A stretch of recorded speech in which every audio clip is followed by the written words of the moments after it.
안녕하세요. 원성도 TV를 찾아주셔서 감사합니다. 오늘은 섭리의 수레바퀴 63번째 1차 선교 여행입니다. 성경 범위는 사도행전 11장부터 14장까지입니다. 이렇게 앞에서 스데반과 베드로의 사건이 있은 후에 사도행전 11장 19절에는 스데반의 사건 때 바울의 핍박으로 흩어진 유대인들이 안디옥에 가서 복음을 유대인에게 전하는데 그때 수다한 유대인들이 믿고 죽게 돌아온다고 말하고 있어요. 성령의 역사가 강력하게 초기에 유대인들에게 교회 부흥으로 나타나는 것이었습니다. 그러자 먼저 생긴 예루살렘 교회가 이 소문을 듣고 바나바를 안디옥까지 보내어 안디옥의 사람들을 위로하고 격려한 후에 바나바는 사울을 찾으러 다소로 갑니다. 이때 사도행전 9장에서 바울이 고향 다소에 간 지 약 3년 후의 일로 사울의 나이가 36세쯤 되는 일로 갈라디아서 1장 8절에 나옵니다. 바나바가 그곳에서 사울을 만나 다시 안디옥으로 데리고 와서 둘이 1년 동안 안디옥 교회를 섬기니 그들의 믿음을 본 사람들이 그들을 보고 그리스도인이라고 부르기 시작합니다. 그러자 헤롯 왕이 그리스도인들을 해하려 하여 요한의 형제 야고보를 칼로 죽여요. 그리고 베드로도 잡아 옥에 가다 쳐넘습니다.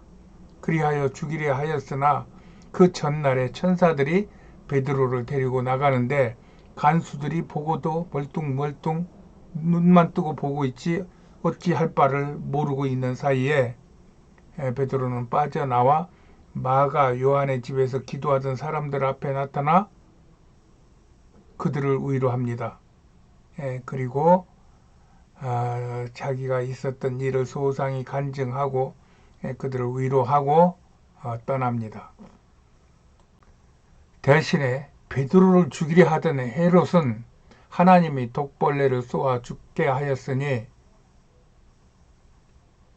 교회와 선지자를 해하려는 자들의 말로가 대부분 이런 것을 우리는 볼 수가 있어요. 그래서 하나님은 당신의 사랑하는 교회와 또 그들 교회를 섬기는 선지자들, 목사들을 절대적으로 돕고 있다고 우리 모든 성도들이 믿고 교회를 위하여 그들의 삶을 헌신하고 목사를 섬기면은 분명히 하나님께서 큰 복이 있는 것이 우리 성경과 기독교에서 말해주는 그런 축복의 원리입니다. 그 후 13장에서 안디옥 교회에서 금식하고 기도할 때 성령님이 교회에 나타나셔서 바나바와 사울을 따로 세워서 선교사로 파송하라 하니 교회가 그들에게 안수하고 선교사로 파송을 합니다. 이때 마가도 같이 데리고 갔는데 바울은 이때가 회심 이후 약 4년이 지난 37세에 선교사 파송을 받고 그의 1차 선교 여행을 시작하는 것입니다. 이들이 안디옥을 떠나 실루기아, 구브루, 살라미, 바보에 이르러 유대인 거짓 선지자 박수 엘루마를 만나니 복음을 방해하자 바울이라고 하는 사울이 그에게 내가 소경이 될 것이라고 하자 바로 그렇게 되며 그것을 본 총독이 그 말을 기이 여긴다고 되어 있어요. 오른쪽 지도를 여러분들이 지명과 이 노선을 유심히 보면은 그 이후에도 많은 도움을 받을 수 있습니다. 여기서 바울은 처음으로 사울이라는 이름에서 바울로 이름이 바뀝니다. 그의 먼저 이름 사울이라는 뜻이 큰 자, 나중 이름 바울의 뜻이 작은 자로서 사울이 예수님 만나 얼마나 자신이 초라하고 허물 많은 인간인지를 뼈저리게 깨닫고 이름을 바꾸고 이후 그의 삶은 온전히 성령 하나님께 묶여 이끌림을 받으며 주의 사명을 감당했는지 이후 서신서에서 누누이 그는 밝히고 있어요. 지금의 시대도 바울의 시대와 별반 다르지 않죠. 불법이 횡행하고 사람들이 말세를 외치나 정작 그것을 실감하지 못하고 머리로 입으로만 내세우며 삶을 바로잡지 못하는 것들을 보면서 그렇게 생각하는 것이에요. 이것을 개탄하는 저명한 목사들이 서로 각자가 큰 자라고 내세우며 자신이 이 혼란한 세상을 바로잡겠다며 애를 쓰기도 해요. 그런데 그들의 삶에서 사울의 냄새가 많이 나는 것입니다. 모든 것이 하나님 앞에서는 자신의 큰 것은 다 녹아지고 예수님의 큰 것만 나타나게 되는데 그렇지 않다는 것입니다. 이 시대에 진정 바울 같은 사람이 자신을 죽이고 예수 이름만 드러낼 때 그 세계를 지배했던 로마도 무너졌던 것을 생각하면 좀 더 진지하고 좀 더 낮은 자세로 하나님의 종의 사명인 선교에 온 힘을 다해야 할 줄로 믿습니다. 바울의 일행이 바보에서 떠나 밤빌리아를 거쳐 버가에 이르니 마가 요한이 저희에게서 떠나 예루살렘으로 돌아가 버립니다. 이 일은 후에 15장에서 바울과 바나바가 다투는 결정적인 요인이 되죠. 이렇게 선교제의 삶이나 사건들은 대개는 가까운 곳에서 문제가 일어나요. 즉 같은 한국 선교사들이 한 나라에서 선교하다가 일어나는 일들이 많다는 것입니다. 그러나 선교의 주체이신 성령님은 이 모든 것을 녹여 그의 나라를 이루시는 하나님의 섭리를 따를 뿐 이에 대한 사명자 선교사들의 탓을 하지 않는 것을 볼 수 있어요. 즉 선교사들 간에 어떤 문제가 있을지라도 하나님은 그가 하시고자 하는 일은 성령을 통하여 그러한 다툼과 싸움 속에서도 그 일을 일으켜 나가신다는 것입니다. 그러므로 사명자들은 너무 자신의 환경이나 주장에 매이기보다는 성경의 큰 그림을 보고 그 그림을 그리시고 있는 성령의 인도하심에 민감하게 순종하는 것이 무엇보다도 귀한 사명의 감당인 것입니다. 이렇게 마가가 떠난 뒤 바울과 바나바는 파송교회와는 다른 또 다른 비시디아의 안디옥 교회에서 안식일에 회당의 복음을 전하니 이에 감동을 받은 사람들이 그 다음 안식일에도 와달라고 하며 온성이 기다렸다가 다시 그 다음 안식일에 하나님의 말씀을 듣고자 하여 모입니다.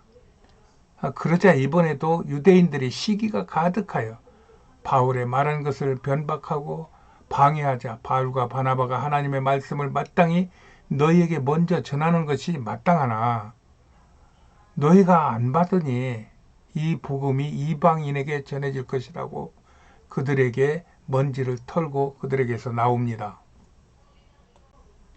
이렇게 바울의 일행이 비시디아 안디옥에서 발에 티끌을 털고 나와서 14장에 이고니온으로 갑니다.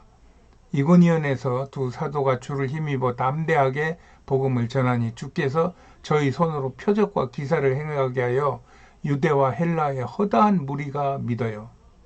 그러자 이번에도 유대인들이 또 이방인들의 마음을 선동하여서 형제들에게 악감을 품게 하고 무리가 나뉘어 유대인을 쫓게도 하고 하니 사람들한테서 소란이 일어납니다. 그러자 이때를 기다렸다는 듯이 유대인과 그 관원들이 두 사도를 능욕하며 돌로 치려고 달려드니 저희가 루스드라와 데베 근방으로 도망하여 거기서 또 복음을 전합니다. 그들이 거기서 복음을 전할 때 루스드라에서 날 때부터 걸어본 적이 없는 안진뱅이에게 바울이 일어나라 걸어라 하니 그 사람이 일어나 걷고 뛰며 하나님을 찬양하자 사람들이 이들은 신들이다. 그러니 바나바는 보니까 덩치가 좋으니까 제우스고 바울은 말을 잘하는 거 보니까 지혜의 신 험해다 하면서 그들을 신처럼 섬기려고 하자 바울이 그들 앞에 나가서 옷을 찢으며 여러분 이러면 안 된다. 나도 우리도 여러분과 똑같은 사람이고 우리에게 하나님의 능력이 임하면 당신들도 그렇게 될 수 있으니 우리가 예수를 믿고 능력받아서 영혼을 살리자 하는 그러한 복음을 강력하게 전합니다.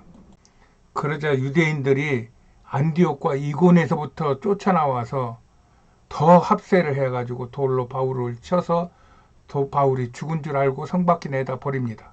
그러자 사람들이 바울을 둘러보고 바울은 그들이 둘러보는 가운데 살아나서 다시 성으로 들어가서 이튿날 바나바와 함께 더베로 가서 복음을 전하고 그동안 전도했던 지역을 다시 돌며 각 교회에서 장로들에게 목양을 맡기고 안디옥 파송교회로 돌아가서 하나님이 함께 행하신 모든 일과 이방인들에게 믿음의 문을 여신 것을 보고하고 제자들과 함께 오래 있습니다. 이 사도행전 11장부터 14장까지의 모든 선교 사건이나 사역이 선교 사역의 기본 교과서예요. 제가 보긴 그래요. 세상에 수많은 선교 전문 지식들이 산처럼 쌓여 있어도 그것을 아무리 내가 수만 번 읽어서 달달달달 외우고 있어도 지금 사도행전 11장부터 14장까지의 그 바울의 심정을 가지고 하나님의 뜻에 따라 바울을 인도하는 성령의 그런 인도하심을 내가 느끼면서 바울을 따라서 하나님의 인도함을 받는다면은 그거는 선교 서적의 수만 권을 읽은 것보다 더 크고 더 근본적인 선교 사역을 할 수 있다고 저는 믿는 사람입니다. 왜냐하면 우리가 유심히 보았듯이 선교의 전 과정에서 성령의 개입이 주관하심이 없으면 일이 없어요. 그러나 성령께서 주관하셔서 바울이건 바나바건 요한이건 마가건 누구든지 쓰면은 그가 당하는 상황과 사건이 어찌했든지 간에 하나님의 구원의 섭리 속에서 성령께서 역사하신다는 것입니다. 이것을 믿고 바울을 봐야지 바울을 보고 바울한테 빠져들어갔다가는 우리는 바울의 늪에서 헤어나지 못하는 거예요. 그러나 바울을 통하여 일하시는 성령 하나님의 그 역사하심을 우리가 바라보고 바울과 함께 바울을 앞서갈 수는 없으니까 바울 옆에서도 좋고 바울 뒤에서도 좋고 이스라엘 백성들이 출애굽 행진을 할 때 그 레위인들이 메었던 법궤가 저 앞에 볼동말동할 때까지 앞에서 가면은 그 뒤를 따라갔던 것처럼 우리도 그런 마음을 가지고 사도 바울이 하는 그 위대한 업적이나 이런 것들에 빠지지 말고 그런 것들을 통하여 일하시는 성령님의 역사심을 보고 나간다면은 반드시 우리에게도 바울과 같은 좋은 선교의 역사가 일어날 것을 믿습니다. 저는 현장 선교사로서 그런 경험이 참 많습니다. 언젠가는 간증이 될 수 있을지 모르겠지만 그냥 저는 마음으로는 늘 그런 마음을 가지고 이 연재를 이어가고 있습니다. 이 사진은 조그만 사진은 초대교회의 모습이고 가정교회죠. 그때는 교회 건물이 없었을 때도 있었을 테니까 물론 예루살렘 교회야 대형 교회였지만 나머지 교회들 지금 제가 말씀드린 바울이 세운 교회들은 이런 형태의 교회들이 많이 있었을 것입니다. 그것이 2000년이 지난 1973년에 서울 여의도 광장에서 빌리 그레함이라고 하는 유명한 부흥 목사님이 오셔서 부흥 대집회를 한 그런 장면이 이와 같이 까마득하게 하나님의 백성들이 모여서 하나님의 은혜의 단비를 맞는 그런 모습을 함께 보고 계십니다. 이렇게 스데반이건 베드로건 사도 바울이건 또 빌리 그레함이거든 또 아니면 나든 각자 개인이든 우리가 성령의 기름 부음을 받아 예수 그리스도를 주로 영접하고 하나님의 백성이 되는 순간 우리는 하나님의 자녀가 되기도 하지만 하나님의 일꾼이 되는데, 그 하나님의 일이라는 것은 이 땅에 죽어가는 백성을 구원하고 하나님의 나라를 넓혀가는 하나님의 일이라는 것입니다. 그리고 이것이 선교라는 것입니다. 이렇게 모든 그리스도인들은 하나님의 종으로서 선교의 사명이 같이 부어지게 되는 것입니다. 이것을 중심으로 하여 구원은 예수의 이름으로 성령의 세례를 받는 것이라고 말하는 것입니다. 이 구원받은 백성들이 교회에 모여 열심히 말씀을 듣고 금식도 하고 기도도 하고 안수를 받을 때 성령의 충만한 오순절 사건이 나의 사건이 되고 바울의 사역이 나의 사역이 되는 것입니다. 성령으로 충만하여 위대한 하나님의 사명을 감당하시기를 축복합니다. 할렐루야. 오늘은 여기까지 하겠습니다. 안녕히 계세요.